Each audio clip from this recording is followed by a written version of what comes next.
Hey, welcome back to Milton Daily Homes. Chuck here. We got a list of 10 properties on the Toronto system, 2 more on the Oakville system. We had a really long buyer class on Thursday night. Anybody who came knows what I'm talking about, but I think it was packed with a lot of really good information. So Friday I was away in Toronto all day. I couldn't get a video out or even an email. So this goes right back to Friday and covers this right throughout the weekend. If you click this price button, it'll order the properties and the price I'm going to talk about them. For some reason, when we do a multi-day search, it mixes up the order of prices on this system. So this is a direct feed from the broker MLS. This is the source information. A lot of people don't understand what happens. They think, oh, I'll just go to MLS, but the public doesn't have access to MLS. We do as realtors, and then what happens is the information migrates over to mls.ca or realtor.ca and all the other sites, ruralpage.ca, Home Finder, Zoocasa, all the rest of it. And so really what you're plugged into on Daily Homes is the information coming directly from the source material, and oftentimes it shows up faster on our system compared to the public site. So let's start off with this first one on Gaisley Circle, 394.9.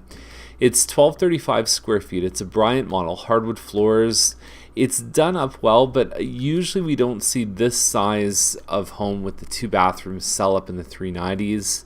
The most common range is 370 to 380. This one has the opportunity potentially to go up into the 380s, especially because this price range under 400, it's almost getting harder and harder and harder to find any kind of townhouse with a backyard. And Gaisley's a pretty quiet street, so that's going to help them too. So I think anything in the 390s would be ambitious, although they do have the right stuff. They've got the granite in the kitchen and so on.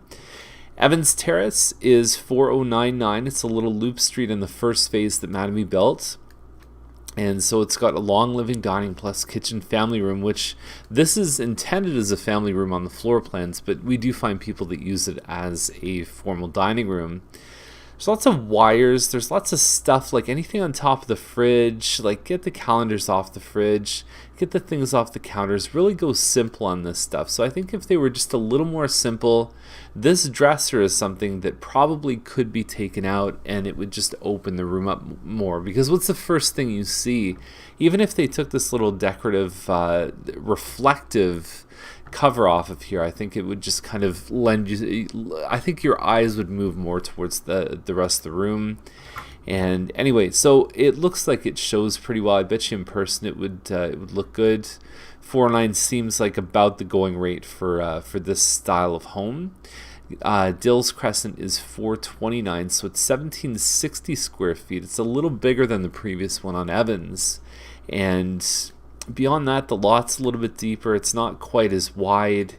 Living room is kind of similar on the main floor. It's a little bigger on this one, but I would take Evans over this one in Dills any day. I think they maybe missed that one a bit high. Joyce Boulevard is 450, and I believe what they did was they converted the garage down here to another space inside the house. So I think that's almost an extended rec room right there. What I like about this layout, and if you could convert it back, what you have is you now have basically main floor access. You've got a gentle stairway leading up to the main floor, so you have 2 means of entrance and exit. This can be a great place for older relatives, especially if they're staying with with their basically kids and grandkids. It's a raised bungalow. The bedrooms are a little bit small, pretty typical for this design. I don't know if I like the mismatched cabinets here. It almost looks like they're kind of using leftovers for whatever was, for sale on the clearance rack kind of thing. It's been out for a little while. It's got a 50 by 120 foot lot, which is nice. Without the garage and with some of the finishes inside, I still think 450 they might have a tough time. Cargill is 459, so it's a townhouse, end unit, Hillsview end, 1510 square feet, and it's on a looks like a pie-shaped lot, a little bit deeper, plus it's got a finished basement. I mean, this is a high price for this model. We do see it sell up in the sort of 410, 415. At times, there's been really nice ones with finished basements that have gone up to, 430 kind of things. So they're basically combining all of those things together, and it would certainly be one of the higher priced townhouses that's ever sold. The kitchen looks really good. Love the basement. I think they did a good job top to bottom on this one. It says it's not backing on any homes. Well, the home is on an angle, but you can still see it. What a lot of people are concerned about is, like, can I see the other person's television? Can I see them making dinner? That's something we hear a lot with people that are looking to move. They're saying, look, I'm tired of seeing the person right behind me make dinner. So it's one of those things where this one altogether might be pushing it up. This would definitely be the record for this model. So we'll see what happens. We got Megson Terrace here. It's the second house in from Bronte. So you will hear a bit of the road here. 479. So again, last 6 months, I think the highest townhouse sale was like 465 or 470.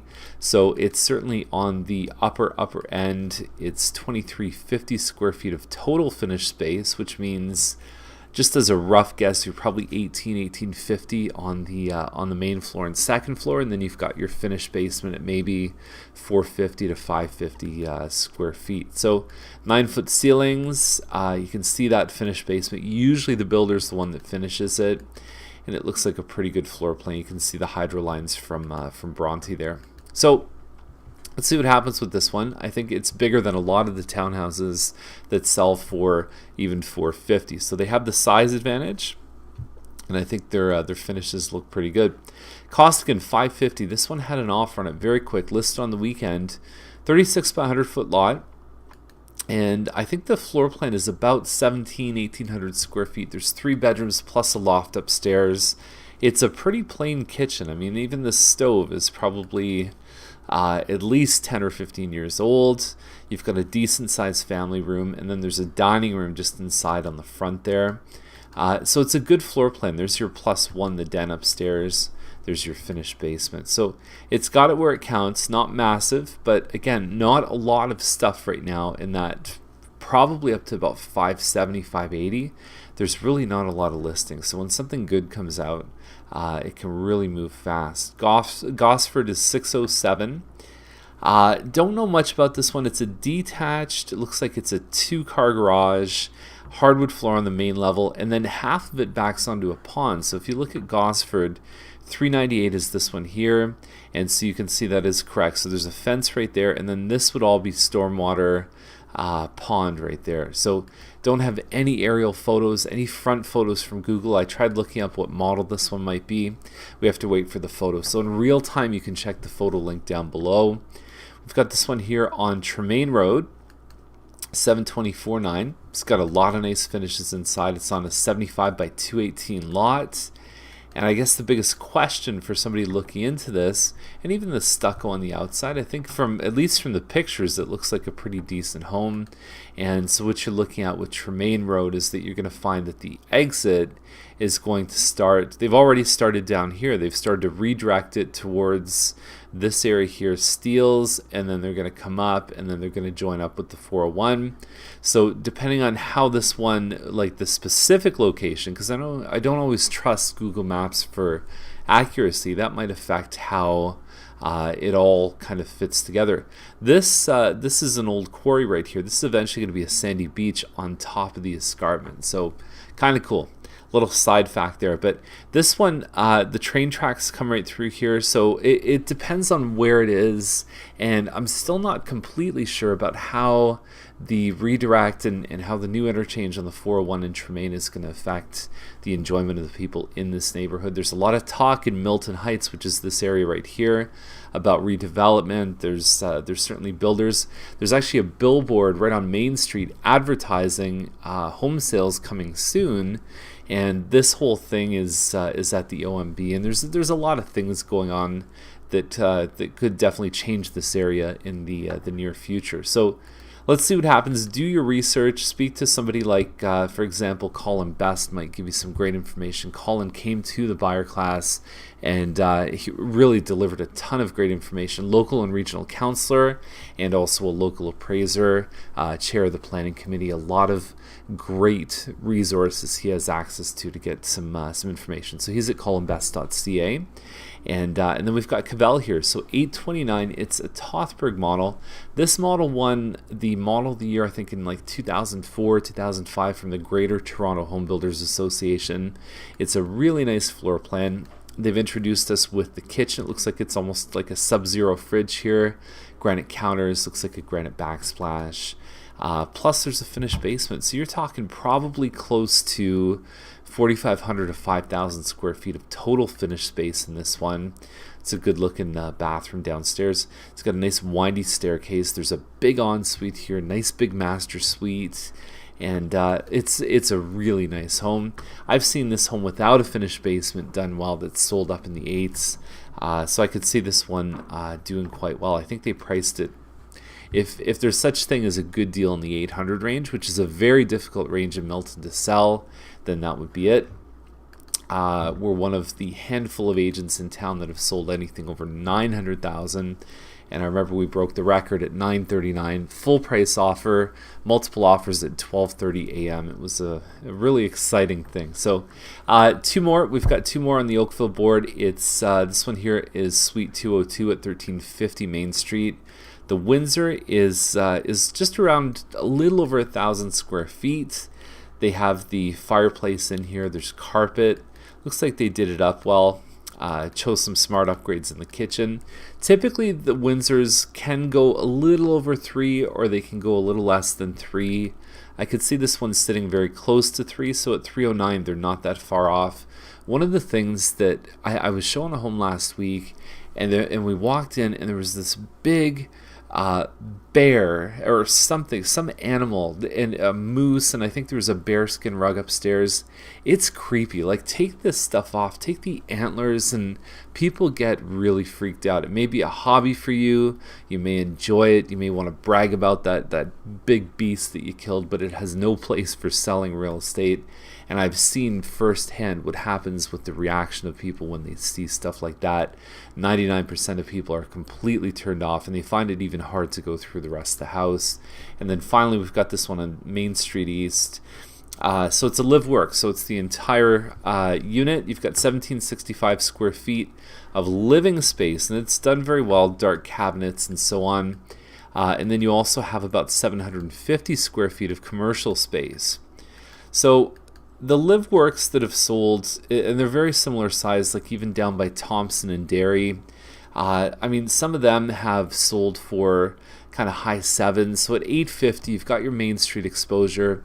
I was looking at buying one of these actually for our own business and renting out the top part. And what I found was that the parking to me was not really there. They can brag about 60 customer parking spots.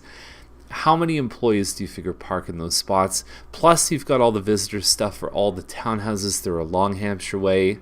So I've always seen parking in this area. From my perspective, and even going to some of the stores there, I found it very difficult to park. So that would be one caveat I'd have, but it's got great Main Street exposure. The last thing about a Livework is that the financing can be a lot different. So commercial financing, typically your interest rates are higher. You've got to put more down payments.